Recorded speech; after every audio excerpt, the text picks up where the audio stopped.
Okay, so some of you will, if you're going to come over and pick up these seedlings, they'll look a little bit like this in these containers. Okay, so when you plant them at home, you simply make a little bit of a hole. Make sure that there's enough room between it and another plant, and you just have to kind of squeeze them out. This is spinach, so you just squeeze them out of. I'm going to do this with one hand actually.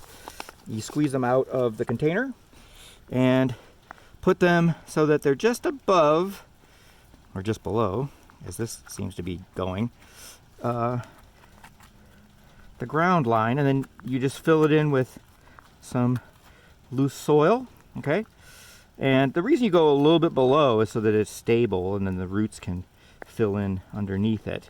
And then you soak it with water. Now I am going to soak it with water even though it's raining out today, just because we want to give it a good start.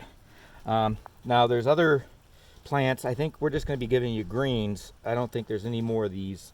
I think these might be cantaloupe or some melon or something. But anyhow, so these will be available. They're just mixed greens for salad.